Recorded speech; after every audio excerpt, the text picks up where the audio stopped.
کہ انہوں نے محنت کی، ان کو اٹھایا اور یہ جذبہ ان کے دلوں کے اندر پیدا کیا.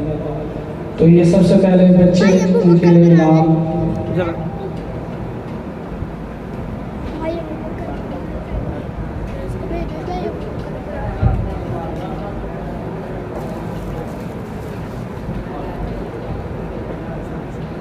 عمر والد افتخار، عمر والد افتخار.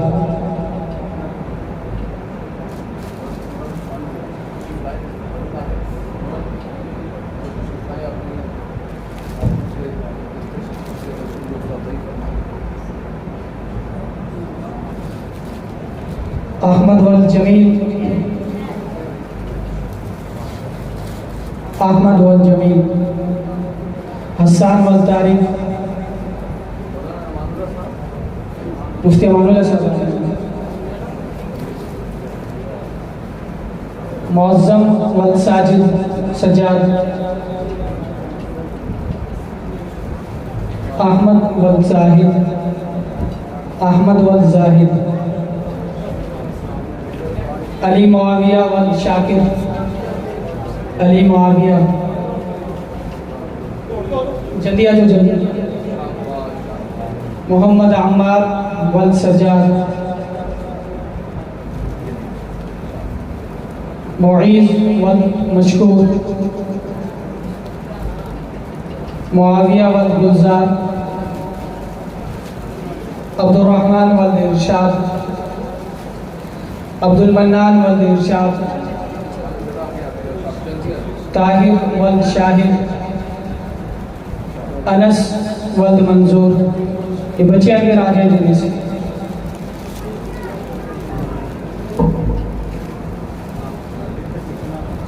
عائشہ، بچے اگر آ جائیں جلدی سے.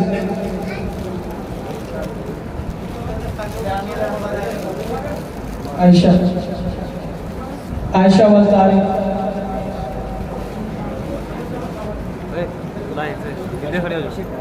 مریم والد مقصود.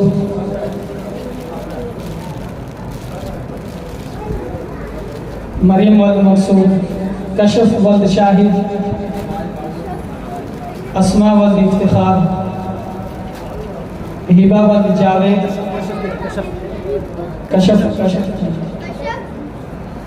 اسماء والد افتخار.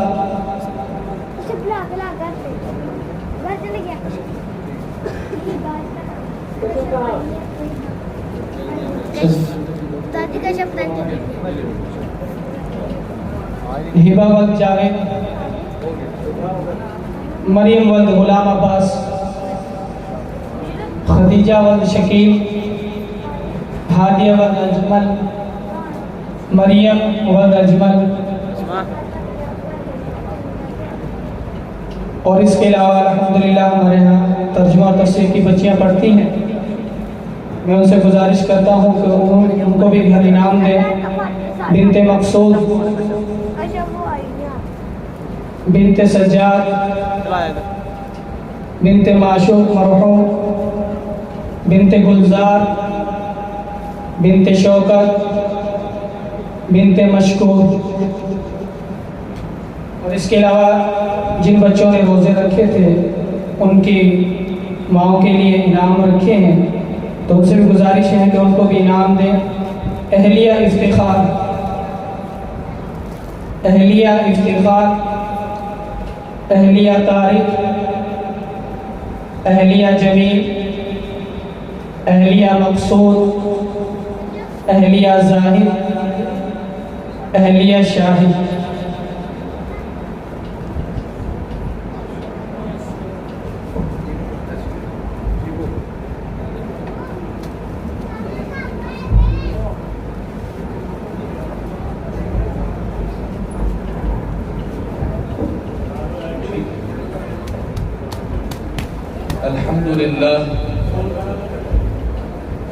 الحمد لله والصلاة والسلام على عباده الذين اصطفى أما بعد.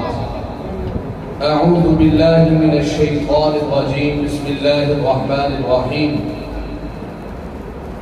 قل هل يستوي الذين يعلمون والذين لا يعلمون إنما يتذكر أولو الألباب. وقال النبي صلى الله عليه وسلم إن الله يرفع بهذا الكتاب أقواما ويزع به آخرين. صدق الله العظيم وصدق رسوله النبي الكريم ونحن على ذلك لمن الشاهدين والشاكرين والحمد لله رب العالمین. سب حضرات انتہائی محبت اور خلوص سے بآواز بلند روشی پڑھ لیں. اللہم صلی علی محمد وعلی آل محمد كما صليت على إبراهيم وعلى آل إبراهيم إنك حميد مجيد. اللهم بارك على محمد وعلى آل محمد كما باركت على إبراهيم وعلى آل إبراهيم إنك حميد مجيد. يا رب صل وسلم دائما أبدا على حبيبك خير الخلق كلهم. انتہائی واجب الاحترام، قابل صد احترام میرے بزرگوں، دوستوں، عزیز نوجوان ساتھیوں اور ہمارے انتہائی پیارے بھائی اور دل کے بہت قریب خطیب اسلام حضرت مولانا انتظار احمد عثمانی صاحب دامت برکاتہم العالیہ اور دیگر علماء کرام، آج آپ کے گاؤں میں برادر عزیز حضرت مولانا قاری حق نواز صاحب دامت برکاتہم العالیہ کی دعوت پہ حاضری کا اللہ تعالیٰ نے موقع عطا فرمایا. دوست احباب ماشاءاللہ مغرب کے بعد سے بیٹھے ہوئے اور اب عشاء کا وقت بھی آگے جا چکے، بیان کا وقت نہیں ہے. ہمارے مولانا قاری حق نواز صاحب ماشاءاللہ ان کی محنت دیکھ کے دل بہت خوش ہوئے، لیکن اپنے بھائی سے بڑے ادب سے گزارش ہے، آپ کی یہ ساری محنت وصول ہو سکتی ہے اگر ہم وقت کی پابندی کریں. اگر یہ پروگرام 2 گھنٹے میں ہو جاتا عاشق بھائی، یقین کریں آپ کی محنت وصول ہو جانی تھی. لیکن بہرحال ابھی پہلی دفعہ ہے، نیا ہے تو مجھے پتہ ہے مسائل ہوتے ہیں، لیکن میں گزارش کروں گا اپنی انتظامیہ سے، دوستوں سے اپنے پروگراموں کو مرتب کریں. کوئی طریقہ نہیں ہے مغرب کے بعد پروگرام شروع ہوئے، رات 10 ساڑھے 10 پونے 11 بج گئے، مجھے اپنے ڈرائیور کی پریشانی کی وہ نہ چلا گیا، مجھے وہ ٹینشن لگ گئی. تو گزارش یہ ہے بھائی، ایک تو دیندار طبقہ ویسے بڑا کم ہے. آپ کے گاؤں میں سے دیکھیں، نہ صرف آپ ہی لوگ آئے ہوئے مسجد، ورنہ گاؤں کی آبادی تو کافی ہے ماشاءاللہ، لیکن ان کی نسبت اتنے یہاں پہ آئے ہوئے کتنی باتیں تو نہیں ہے نا جی. ہاں 20 گھر ہے ماشاءاللہ، تو 20 یہ تھوڑے لوگ ہیں. آپ حضرات کا جذبہ میں سلام پیش کرتا ہوں، ماشاءاللہ مغرب کے بعد سے بیٹھے ہوئے، بڑی محبت سے بیٹھے ہوئے، لیکن اس کو ہمیں مرتب کرنا چاہیے اور اتنا لمبا پروگرام نہیں کرنا چاہیے. لیکن بہرحال آپ کا بیٹھنا فائدے سے خالی نہیں ہے، فائدے سے خالی آپ کا ہر لمحہ قیمتی بن گیا. بہت زیادہ اس پہ اللہ تعالیٰ آپ کو اجر عطا فرمائیں گے. جو بھائی باہر بیٹھے ہوئے، یقیناً باہر موسم اندر سے بہتر ہے. اب بیان تو ہونا نہیں ہے، کچھ باتیں کرنی ہے. میں بیان نہیں ہونا، صرف کیا کرنی ہے، چند باتیں. کیونکہ یہ جو اتنی محنت کی ہے، اب کسی طرف اس کو لگانا تو ہے نا، تو آخر میں تشکیل کرنی ہے. اب کیا کرنی ہے، تشکیل. تو تشکیل کے لیے جو باہر بھائی بیٹھے ہوئے، یقیناً باہر کا موسم اندر کے موسم سے بہتر ہے، لیکن دین کے لیے آپ لوگ جب گھر سے نکل کے آگے اندر بھی تشریف ہے. بیٹا یہ آپ لوگ باتیں نہ کریں، خاموش ہو جائیں. نہ میرا بیٹا بات نہ کریں، بالکل خاموش ہو جائیں. بات کرنی ہے تو ادھر چلے جائیں، بات نہیں کرنی میرے، خاموشی سے بیٹھ جائیں. آپ بالکل بات نہ کریں. جو باہر ساتھی ہیں وہ ذرا اندر آ جائیں. میں 2 باتیں عرض کر کے پھر دعا. میری خواہش تو یہ تھی حضرت بیان کرتے اور میں دعا کر دیتا، لیکن بہرحال میرے ذمہ لگا دیا تو میں چند ایک باتیں عرض کرتا ہوں. میرے بھائی، جو بھی امت زوال کا شکار ہوتی ہے نا، کوئی بھی قوم جب زوال کا شکار ہوتی ہے، یہ نہیں کہ وہ بے عمل ہو جاتی ہے، ایسا نہیں ہوتا. جو بھی قوم، جو بھی امت، جو بھی طبقہ باتیں نہ کریں گے بھائی، آواز نہ آئے کسی کی. میں ایک بات عرض کرنا چاہ رہا ہوں، آپ لوگ اتنی دیر سے بیٹھے ہوئے، میری بات ذرا دھیان سے سنیں، توجہ. کیا توجہ کیجئے ذرا. میں یہ بات کر رہا ہوں آپ سے، جو بھی امت، جو بھی طبقہ جب زوال کا شکار ہوتا ہے، تو زوال کا مطلب یہ نہیں ہوتا کہ وہ بے عمل ہو جاتی ہے. جو بھی قوم روحانی لحاظ سے تباہی کا شکار ہو جاتی ہے، بربادی کا شکار ہو جاتی ہے، پستی میں گر جاتی ہے، تو یہ نہیں کہ وہ بے عمل ہو جاتی ہے، نمازیں چھوڑ دیتی ہے، مسجد میں آنا چھوڑ دیتی ہے. ایسا نہیں ہوتا. وہ عمل کرتی ہے لیکن اس کے عمل سے تقویٰ نکل جاتا ہے. وہ عمل کر رہی ہوتی ہے، حج کر رہی ہوتی ہے، عمرے میں جا رہی ہوتی ہے، لیکن اس کے اعمال سے کیا نکل جاتا ہے؟ نمائشی پروگرام چل جاتے ہیں. ہمارا تعلق خانقاہ قرقوبہ شریف سے. ہمارے حضرت سید مفتی مختار الدین شاہ صاحب دامت برکاتہ العالیہ ایک بات بڑی زور دے کے کہتے ہیں، اور وہ یہ بات اکثر فرماتے ہیں کہ آج کا سب سے بڑا جو المیہ ہے وہ یہ نہیں ہے کہ ہم بے عمل ہو گئے ہیں. عمل کر رہے ہیں، نمازیں پڑھ رہے ہیں اگرچہ تھوڑے، لیکن جو کر رہے ہیں ان کے اندر سے، ان کے اعمال سے تقویٰ نکل گئے. تقویٰ کسے کہتے ہیں؟ تقویٰ کہتے ہیں اللہ کا ڈر پیدا ہو جائے. جب انسان تقوی، جس کے عمل میں تقویٰ آ جاتا ہے، اس کا لازمی نتیجہ یہ ہوتا ہے کہ اس کے اندر اپنے احتساب کی فکر پیدا ہو جاتی ہے. وہ کتنا ہی بڑا نیکی کا کام کیوں نہ کر رہا ہو، اس میں ڈر ہوتا ہے کہ پتہ نہیں یہ اللہ کی بارگاہ میں قبول ہوا ہے کہ نہیں ہوا. حضرت ابراہیم علیہ السلام کو دیکھنے بیت اللہ کی تعمیر ہو رہی تھی، اور بیت اللہ کی تعمیر کرنے کے بعد پھر کیا کر رہے ہیں؟ ربنا تقبل منا، اے ہمارے رب قبول فرما دے. قبولیت ہو جائے گی تو بات بن جائے گی. تو بدقسمتی سے آج ہمارے پروگراموں سے وہ جو تقویٰ ہے نا، وہ جو اخلاص ہے، وہ جو الہیت ہے، وہ نکل گئی ہے. نمائشی پروگرام آ گئے. مولانا انصار احمد عثمانی صاحب ازرائے تفنن بات کر رہے تھے، محبت میں بات کر رہے تھے. میرا دل یہ تھا یہ سارے پیسے مولانا قاری حقنواز صاحب کو دیے جاتے ہیں. اصل وہ اس کے حقدار ہے. یقین جانیں وہ ہے جو محنت کر رہے ہیں، جو 5 وقت نماز پڑھاتے ہیں آپ کو یار، جو الوقت آپ کی مسجد میں آپ کی بچوں کو پڑھا رہے ہیں، محنت کر رہے ہیں مہمان سر آنکھوں پہ، لیکن یہ آپ کی ان کی قدر کریں. لیکن گھر کی مرغی دال برابر ہوتی ہے. ہم اپنے مسجد کے امام کو عزت نہیں دیتے، مسجد کے امام کو وہ احترام نہیں دیتے، وہ قدر نہیں دیتے جس کا وہ سب سے زیادہ حقدار ہے. ہمارے اس مذہبی سسٹم میں سب سے زیادہ جو ڈیوٹی دینے والا ہے وہ بچوں کو حفظ کرانے والا اور نمازیں پڑھانے والا، اور سب سے زیادہ مظلومیت کا شکار وہ ہے.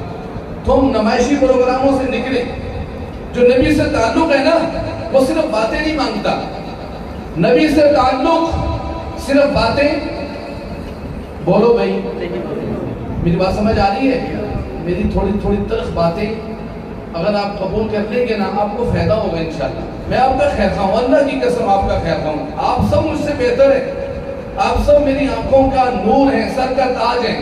میں آپ کو وہ بات سنانا چاہ رہا ہوں جس میں میرا بھی فائدہ ہو، آپ کا بھی فائدہ ہو. میں ایک بات عرض کر کے پھر دعا کر لیتے ہیں، کیونکہ وقت بہت زیادہ ہو گیا کہ نبی سے تعلق کیا مانگتے ہیں. میں نے کہا نبی سے تعلق صرف باتیں نہیں مانگتا، صرف نعرے نہیں مانگتا، صرف جوش و جذبہ نہیں مانگتا، بلکہ نبی سے تعلق قربانی مانگتا ہے. نبی سے تعلق کیا مانگتا ہے؟ قربانی مانگتا ہے. آج مسلمان حضور علیہ السلام کے ساتھ، سرور کائنات کے ساتھ، شافی محشر، ساقی کوثر محمد مصطفیٰ صلی اللہ علیہ وسلم کے ساتھ جذبات کی بات تو بہت زیادہ کرتے ہیں، جذبات کا رشتہ تو بڑا مضبوط قائم کرتے ہیں. یقیناً نبی علیہ السلام کے ساتھ جذبات کا رشتہ بھی ہونا چاہیے، لیکن صرف جذبات کا رشتہ کافی نہیں ہے. نبی علیہ السلام کے ساتھ اطاعت کا رشتہ بھی مضبوط ہونا چاہیے. نبی کے ساتھ کون سا رشتہ مضبوط ہونا چاہیے؟ اطاعت کا بھی. نبی سے تعلق صرف باتیں نہیں مانگتا، صرف نعرے نہیں مانگتا، صرف نعتیں نہیں مانگتا، صرف جلسے نہیں مانگتا کہ غلامی رسول میں موت بھی قبول ہے، نہ ہو عشق رسول تو زندگی بھی فضول ہے. بڑی خوبصورت نعرے اور ہمارے جذبات ہیں، اور یقیناً مسلمان کا ایمان اس وقت تک مکمل نہیں ہوتا. لیکن میرے نبی کی 2 حدیثیں، ایک حدیث سے یہ پتہ چلتا ہے کہ نبی سے جذبات کا رشتہ بھی مضبوط ہونا چاہیے کہ لا یؤمن احدکم حتی اکون احب الیہ من والدی وولدی والناس اجمعین، کہ جب تک تم اپنی جان، اپنے ماں، اپنے باپ، اپنی اولاد، ساری انسانیت سے زیادہ نبی سے محبت نہیں کرو گے، تمہارا ایمان اللہ کی بارگاہ میں قبول ہی نہیں ہے. اسی سرور کائنات نے یہ فرمایا لا یؤمن احدکم حتی اکون ہواہ تابعا لما جئت بہ، اس وقت تک کوئی مومن مسلمان نہیں ہو سکتا جب تک کہ اس کی خواہشات میرے حکم کے تابع نہ ہو۔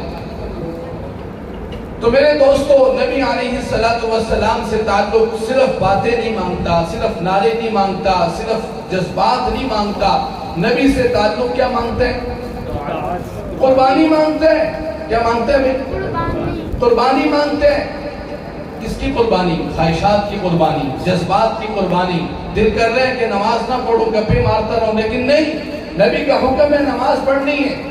دل کرتا ہے بدنظری کرنے کو، لیکن نبی کا حکم ہے میں نے بدنظری نہیں کرنی، میں نے خواہشات کا خون کرنا ہے، جذبات کو ذبح کرنا ہے، نبی کو بھی ماننا ہے، نبی کی بات بھی ماننی ہے، نبی کی ذات کو بھی ماننا ہے اور نبی کی بات کو بھی۔ میرے دوستو، ایسے قربانی دینی ہے جیسی قربانی حضرت بلال نے دی تھی۔ حضرت بلال، سیدنا بلال حبشی رضی اللہ تعالی عنہ، حبشے کا کالا غلام، موٹے موٹے ہونٹ، کالا رنگ، حبشے سے آیا ہوا، لیکن جب نبی کے قدموں میں آیا تو امیہ ابن خلف سارا دن گرم ریت پہ ان کو لٹا دیتا تھا۔ حسان ابن ثابت کہتے ہیں میں مدینہ منورہ سے ایک دن مکہ مکرمہ میں آیا، اسلام قبول کرنے سے پہلے کی بات ہے، میں نے دیکھا ایک نوجوان کو مکہ کے لوگوں نے باہر نکالا ہوا ہے، گرم ریت پہ لٹایا ہوا ہے، اور اس دن مکہ میں گرمی اتنی تھی اگر اونٹ کے گوشت کو بھی ریت پہ رکھ دیا جاتا تو وہ بھی پک جاتا، اتنی گرمی تھی اس دن مکہ میں۔ اور اس گرم دوپہر میں، گرم دن میں نے دیکھا ایک نوجوان ہے، اس کو ریت پہ لٹایا ہوا ہے، لوگ اس کے سامنے کھڑے، میں نے پوچھا کون ہے؟ کہنے لگے حبشے کا کالا بلال ہے۔ اس کو گرم ریت پہ لٹایا جاتا اور رات کو پھر اس کو امیہ ابن خلف مکہ کے اوباشوں کے سپرد کر دیتا، اور مکہ کے اوباش حضرت بلال کی گردن میں رسی ڈال کر مکہ کی گلیوں میں گھسیٹا کرتے تھے، اور مکہ کی گلیوں میں ان کو جب گھسیٹا جاتا تھا تو بلال کی زبان سے ایک ہی صدا نکلتی تھی، احد احد احد، اللہ کی کبریائی کو بیان کرتا تھا، اللہ کی یکتائی کو بیان کرتا تھا۔ یہ بلال ہے جس نے نبی کے در پہ آگے جب نبی سے تعلق قائم کیا ہے تو صرف نعرے نہیں لگائے، صرف باتیں نہیں کی کہ غلامی رسول میں موت بھی قبول ہے۔ میں بھی کہتا ہوں غلامی رسول میں موت بھی قبول ہے، آپ بھی کہتے ہیں غلامی رسول میں موت بھی قبول ہے، لیکن میرا سوال ہے غلامی رسول میں موت تو قبول ہے، غلامی رسول میں زندگی قبول ہے کہ نہیں؟ بولو بھئی، غلامی رسول میں زندگی بھی قبول ہے۔ ہم زندگی ویسی نہیں گزارتے جیسے میرے نبی کی زندگی تھی، میری چال، میری رفتار، میری گفتار، میرا چال چلن، سب کچھ یہودیوں اور عیسائیوں والا ہے۔ وضع میں تم ہو نثارا، تمدن میں غنود، یہ مسلمان ہیں جنہیں دیکھ کر شرمائے یہود، یہی بلال ہیں جب نبی کے قدموں میں آئے ہیں یوں اپنا سب کچھ قربان کیے، تو یہی بلال ہیں جب فتح مکہ ہوا ہے تو اس وقت کیا منظر تھا؟ 10,000 صحابہ مکہ مکرمہ میں سرکار کی قیادت میں داخل ہو رہے ہیں، اور جب بیت اللہ کے گرد رسول پاک پہنچے، ظہر کی نماز کا وقت ہوا ہے، اور اس وقت مکہ مکرمہ میں جب اسلام کا لشکر، محمدی لشکر فاتحانہ انداز میں داخل ہوئے تو رسول اللہ صلی اللہ علیہ وسلم نے فرمایا آج بیت اللہ کی چھت پہ کھڑے ہو کر اذان کون دے گا؟ کسی کے دل میں آیا شاید صدیق اکبر کا نمبر لگے گا، کوئی کہنے لگا شاید فاروق اعظم کے حصے میں یہ سعادت آئے گی، لیکن آپ بھی جانتے ہیں تاریخ اس بات پہ گواہ ہے اس دن یہ سعادت کس کے حصے میں آئی؟ بولتے نہیں، یہ بلال ہے۔ یہ جب انسان قربانی دیتا ہے تو اللہ یوں قدر کرتا ہے۔ اور پھر بیت اللہ کی چھت پہ جب بلال کھڑا ہوئے اذان دینے لگے، اللہ کی رحمت جوش میں آئی ہے۔ اللہ نے فرشتوں سے کہا ہے، فرشتوں، سیرت حلبیہ میں یہ بات لکھی ہے، اللہ نے فرمایا فرشتوں سارے پردے ہٹا دو، آج میں بلال کی آواز براہ راست سننا چاہتا ہوں۔ سبحان اللہ، یہ اللہ ہے۔ جب میں اور آپ یوں اپنے اللہ بھی ہم سے ویسے قربانی نہیں مانگ رہا، یہ تو میں اور آپ اللہ کا شکر ادا کریں کہ ہمیں اللہ نے مسلمان بنایا، مسلمان پیدا کیا ہے۔ ابھی وہ ان تکلیفوں کا تو ہم تصور بھی نہیں کر سکتے۔ میرا تو دکھڑا یہ ہے، ہم نبی کے ماننے والے ہیں، تو کم از کم ہم اتنا تو کریں. یہ جو بچے قرآن آپ نے ان کی محنت کو دیکھا, یہ قاری حق نواز صاحب نے محنت کی ہے, ہم اتنا تو کریں جیسے بچے قرآن سیکھتے ہیں تو بڑی عمر کے لوگ بھی قرآن سیکھیں گے انشاءاللہ. میری خواہش ہے مولانا امان اللہ صاحب کہ یہ جو بڑی عمر کے بچے ہیں, یہ جو بڑی عمر کے لوگ ہیں, یہ ماشاءاللہ اتنے خوبصورت کے لوگ بیٹھے ہوئے ہیں یہاں پہ, بھائی عاشق ہیں, ان کی پوری ٹیم ہے. اللہ ان کو جزا دیں, محبت کرتے ہیں مذہبی لوگوں سے, دیندار لوگوں سے, علماء سے محبت کرتے ہیں. ہماری آپ کے ساتھ خیر خواہی ہے, ہم آپ کی آخرت کی فکر کریں, یہ سب سے بڑی خیر خواہی ہے. میرے دل ہے مولانا حق نواز صاحب بڑی عمر کے لوگوں کی بھی کلاس لگے ہیں, وہ بھی پڑھیں یہاں پہ. یہ آپ کے پاس غنیمت ہے, بہت بڑی نعمت ہے, ان کی قدر کر لو. اللہ کی قسم ایسے لوگ نہیں ملتے, ان کی قدر کر لو. انہوں نے آپ کے بچوں میں دیکھو کیسی محنت کی ہے. آپ میں سے کتنوں کو عربی میں نام آتے ہیں, کتنوں کو حدیث یاد ہیں, کتنوں کو کلمہ صحیح ترجمے کے ساتھ آتا ہے. تو یہ کرنے کا کام ہے, کریں گے نا سارے انشاءاللہ, بولتے نہیں میں. بڑی عمر کے لوگ بھی قرآن سیکھیں گے نا. بلال نے تو اس قرآن کے لیے اپنا آپ ذبح کر دیا, اپنی چمڑی ادھاڑ دی, اور یہ کیفیت تھی. ایک دن حضرت عمر فاروق کے دور خلافت میں حضرت بلال آگے جا رہے ہیں اور حضرت عمر پیچھے ہیں, اور حضرت عمر جو 22 لاکھ مربع میل کا حکمران ہے, اور کیا کہتا ہے, سیدنا بلال, مولانا بلال, ہمارا سردار بلال ہے, ہمارا سردار بلال ہے.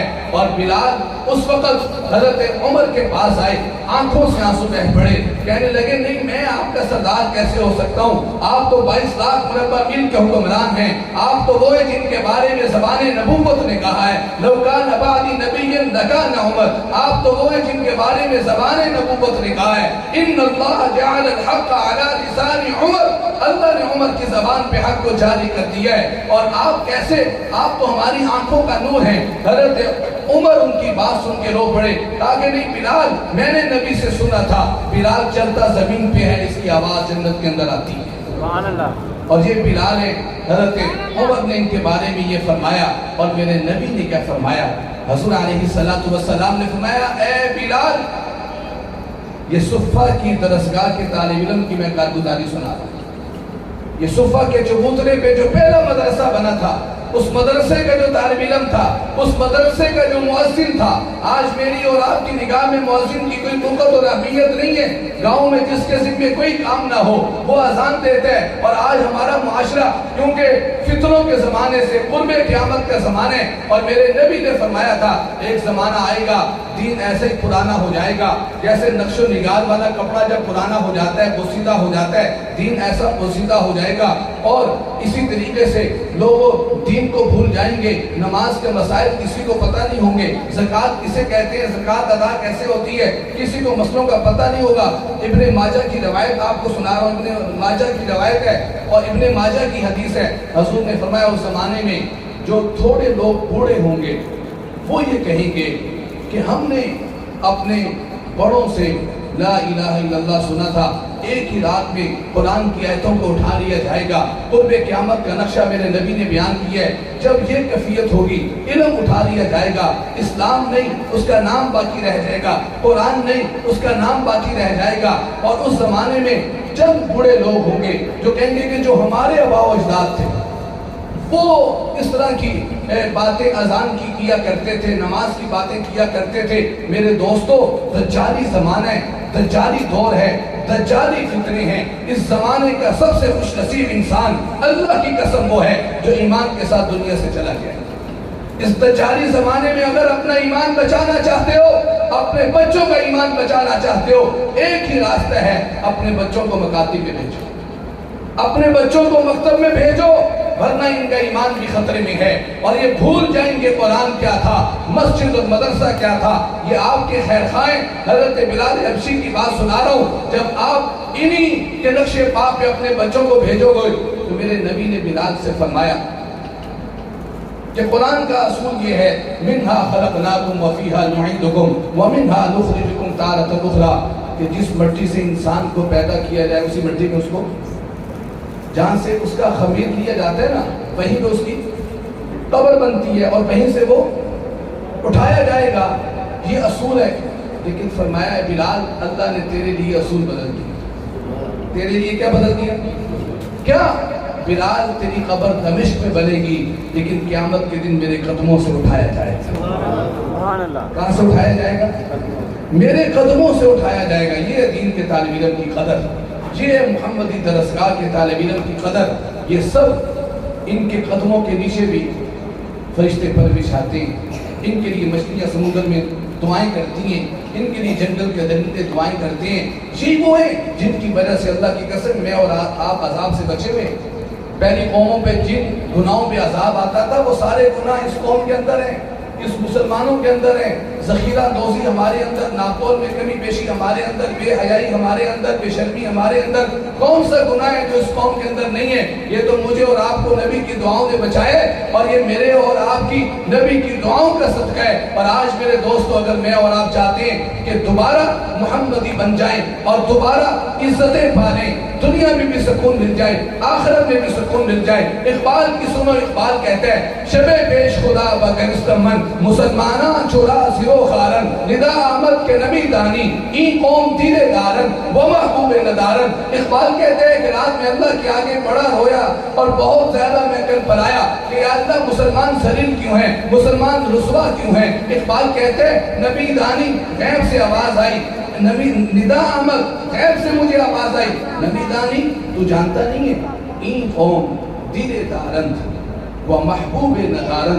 یہ ایسی بدنصیب قوم ہے جو اپنے سینے میں دل تو رکھتی ہے لیکن اس دل میں محبوب نہیں رکھتی، جبھی تو رسوا ہے، جبھی تو مار کھا رہی ہے، گھر میں بھی سکون نہیں، بازار میں بھی سکون نہیں ہے۔ اور اللہ کی قسم اگر میں اور آپ چاہتے ہیں ہماری زندگی میں سکون آ جائے تو آپ کو اس دل میں محبوب کو لانا پڑے گا، محبوب مصطفیٰ کو لانا پڑے گا۔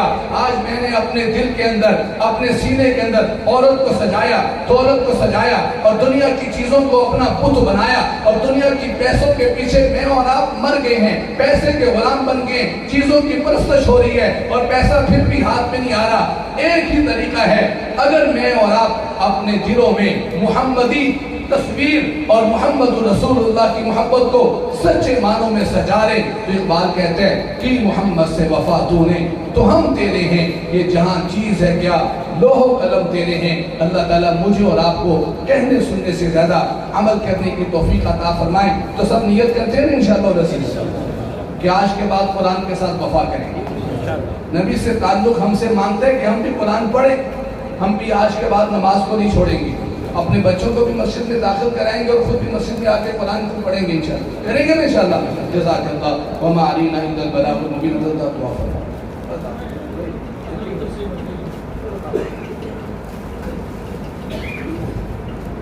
الحمدللہ رب العالمین والعاقبۃ للمتقین والصلاة والسلام علی سید الانبیاء والمرسلین۔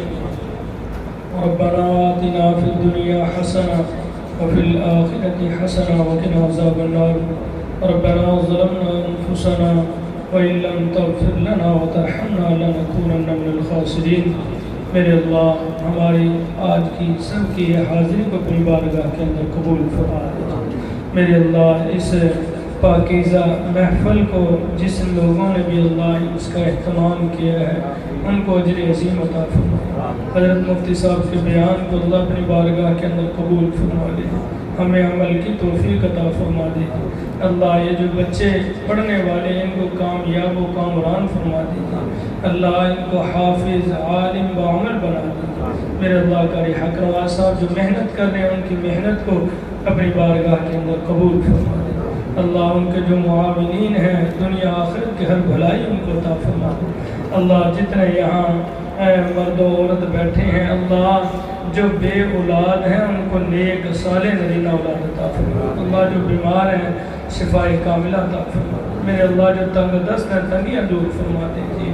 الہ العالمین ہماری عزت آبرو کی حفاظت فرما دیجیے۔